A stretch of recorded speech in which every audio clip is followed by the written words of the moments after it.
देर आयत दुरुस्त आयत। अभिषेक, हुजूर आते आते थोड़ी आज देर कर दी।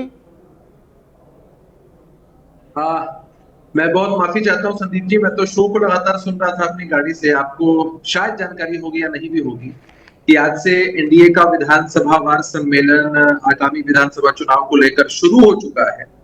तो उसी सम्मेलन के सिलसिले में एक विधानसभा में था, तो वहां से आते आते थोड़ी देर हो गई। बारिश थी, लेकिन बहुत इत्मीनान से मैं आपके पूरे डिबेट को, पूरे डिस्कशंस को, आपके तीखे सवालों को सुन पा रहा था, समझ पा रहा था।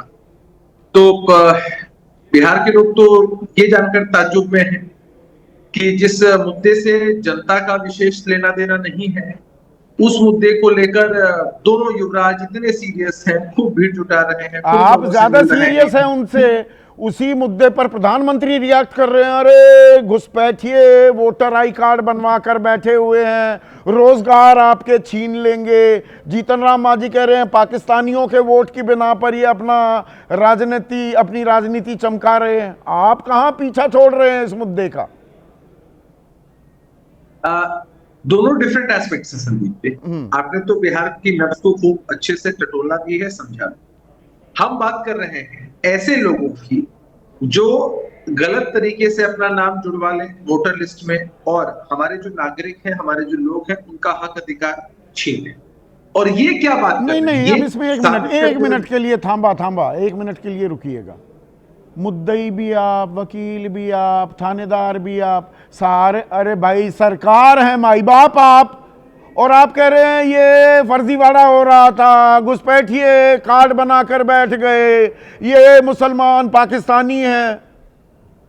2005 से सरकार आप ही की है या किसी और की है? और ये डबल इंजन सरकार, ये 2014 से केंद्र में बीजेपी की सरकार है, किसी और की है? 2014 से पहले संदीप जी ऐसा तो कोई मामला था ही नहीं इस देश में। अच्छा। आजादी के बाद से लेकर 2014 तक एक सीमित कालखंड को छोड़ दिया जाए तो एनडीए को शासन करने का मौका मिला। उसके अलावा तो सरकारों ने बहुत बेहतर काम किया, कोई घुसपैठिया इस देश के अंदर नहीं थे। अच्छा, डेटास बताते आपको हैं अभी कि याद इतने आया लंबे चुनाव से समय ठीक से पहले? ये तो मुद्दा शुरू से रहा है, और गाहे बगाहे नहीं, चुनाव टाइम पे जब ही इस याद मुद्दे आता की है वो, चर्चा। जैसे अभी दिल्ली के चुनाव हुए फरवरी में, तो वो पूरा नवंबर दिसंबर सारा मीडिया भी वो भी बता रहा था बहुत घुसपैठिए हैं। अब वो घुसपैठिए वहीं वहीं बैठ गए फिर से, जैसे अब घुसपैठिए याद आ गए और अब वो चुनाव के बाद फिर बैठ जाएंगे वहीं। नहीं, ऐसा नहीं संदीप। अच्छा। हमारा मानना है कि ये घुसपैठ का मुद्दा अगर पूरे देश में कहीं पर भी किसी बॉर्डर पर है, तो ये सिर्फ चुनाव संबंधित नहीं है। चुनाव के समय एसआईआर हो रही है, हम चाहते हैं कि जेन्युइन वोटर्स जुड़े। इन जेन्युइन वोटर्स एक भी हमारी नहीं जुड़ा। लोकतांत्रिक प्रक्रिया को। 65,64,000 के नाम कट गए, जुड़ने का एक भी नाम नहीं बताया चुनाव आयोग ने, या मैंने आंकड़े गलत पढ़े हैं? संदीप जी, मैं उसके लिए थोड़ा थोड़ा बता दूं कि जो नाम जोड़ने की प्रक्रिया है वो अगस्त के महीने में शुरू ही हुई। उससे पहले स्पेशल इंटेंसिव रिवीजन हो रहा था।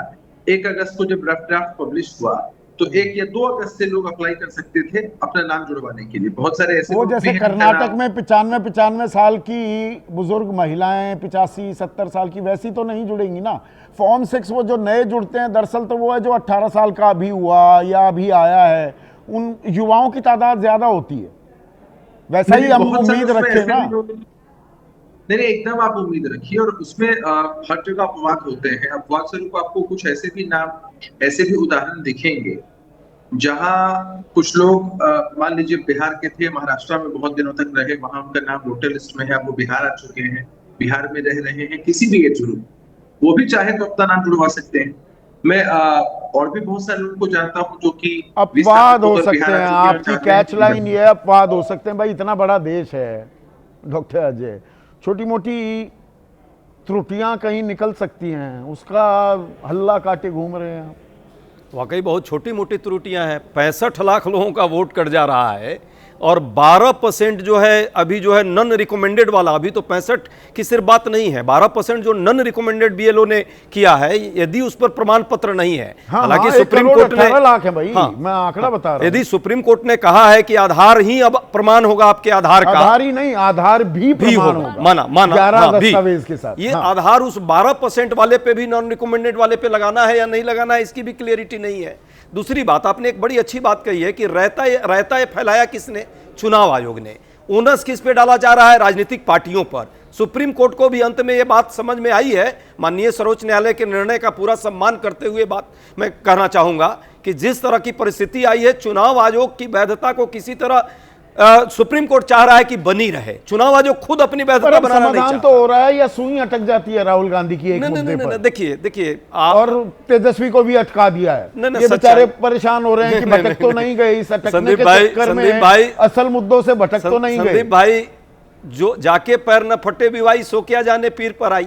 इस देश के लोकतंत्र को पाने में हमें क्या क्या कठिनाइयां, कितनी कुर्बानियां, कितनी जाने गंवानी पड़ी है, हम लोग जानते हैं। थाली में मुद्दे वो क्या जाने 2019 के करता था अंग्रेजों की, वही थानेदार चोर है, थानेदार चोर, एक चीज घुस जाती है दिमाग में, उसका पीछा नहीं छोड़ते। यदि ये आवाज राहुल गांधी की नहीं आई होती तो जो आज परिस्थिति पूरे देश में पैदा हुई है, चुनाव आयोग जिस तरह रविवार को भी आके प्रेस कॉन्फ्रेंस करके झूठ फैला रहा है, शायद वो झूठ फैलाने की स्थिति में नहीं होता, देश के सामने सच नहीं आता। हाँ, ये बात जरूर है, आज सभी चैनलों में मैं आपको धन्यवाद देता हूं, कम से कम आपके चैनल में एक खबर, भ्रामक खबर नहीं चल रही है।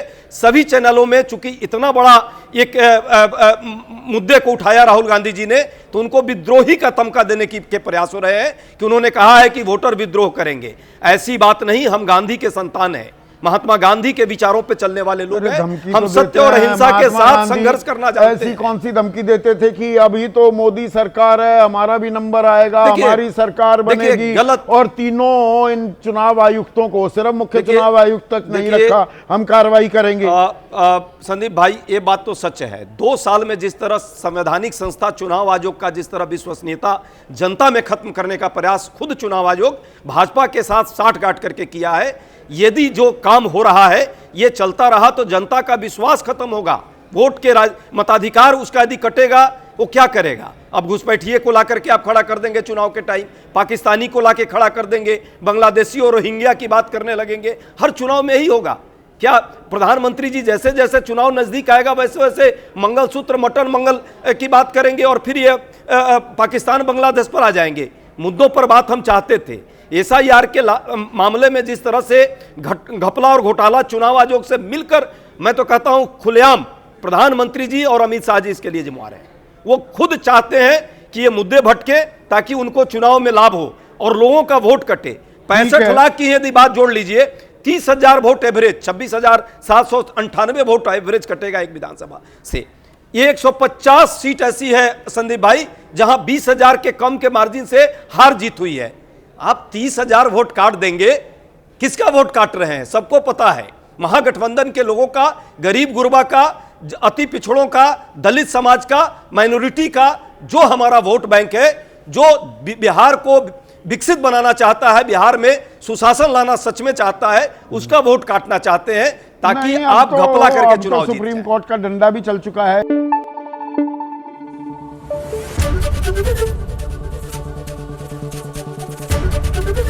एबीपी न्यूज आपको रखे आगे।